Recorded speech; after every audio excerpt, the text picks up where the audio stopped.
Welcome back to Chokitable Media. I want you to come closer if you're a lover of Nigeria and you actually want Nigeria to be good.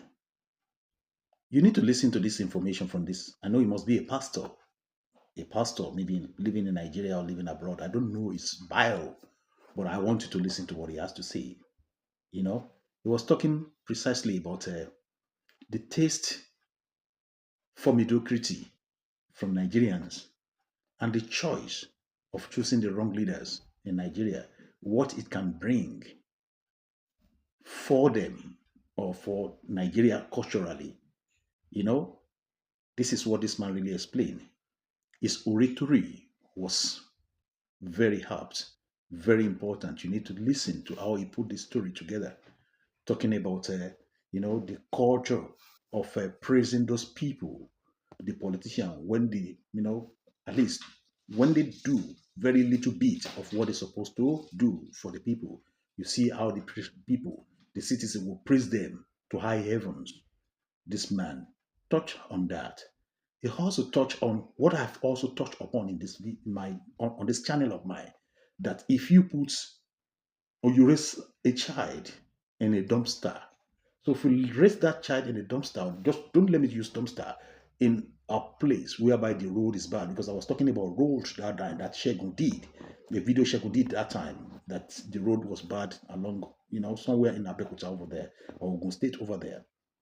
If, you raise a child whereby, the road is actually bad, everything is not going out well, and he managed himself to survive and grow old, and he also become a leader somewhere or in Nigeria also, he will actually not appreciate having to do things for his own people, having to serve his own people. He will believe that that status quo should remain, and that is exactly what it's supposed to be, whereas it is not. Even he will not appreciate if there's a place whereby he saw that the road is good and everything is all right for them. So if you take him out of that place and ask him to go and serve somewhere else, he will actually not appreciate the way the cultural thing over there, because what is useful, what is used to is a mediocrity, and that is what this man wants to explain to us in this video.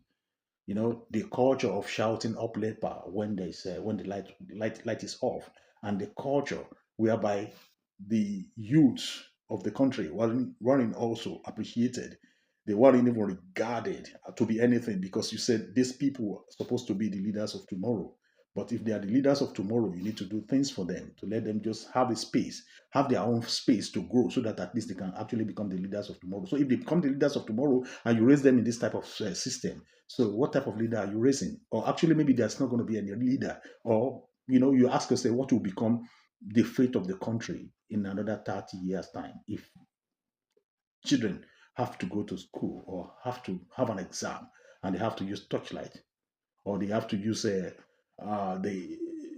mini light behind their phone to write their exams, or have to use lighter or stuff like that in the exam hall to write exams. Anyway, you may say, okay, it is not like that everywhere, but I mean, we need to be factual to ourselves. Where you live, also where you live. Have you ever seen this before? Do you think it's all right if it has to be like this?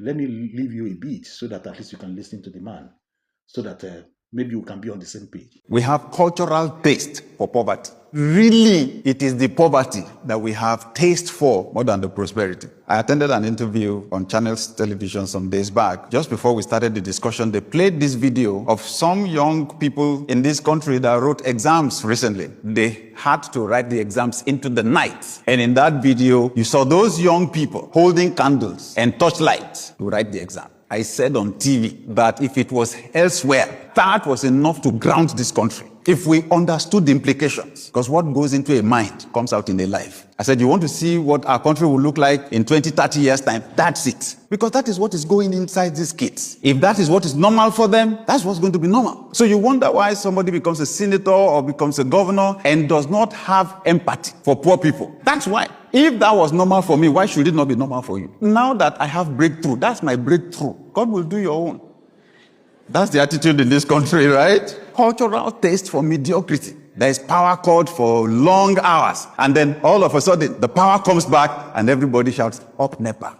And then, oh, they supplied the power for like 10 hours, and it's like, wow, they're really trying to supply darkness. I could go on and on. There are different areas like that where I see the cultural taste that poverty, underdevelopment has produced in us. I noticed something though. The person God would use to deliver Israel from Egypt and to take them to the promised land, you know what God did? He did not allow him to grow in the slave camp. He organized for him to grow up in Pharaoh's palace. The person that will lead us out of the mediocrity cannot be the one that is saying up NEPA because they brought power. It is the person that cannot take it, that thinks it's not normal. So God put him in a different environment so he could have a different cultural taste. But anyway, if you are not on the same page, don't forget to spread the news or put your comment down there and let me know how you feel about this. Otherwise, do something for me. Subscribe, share, and like. And bye-bye for now. See you next time. This one don't pass Jaga Jaga.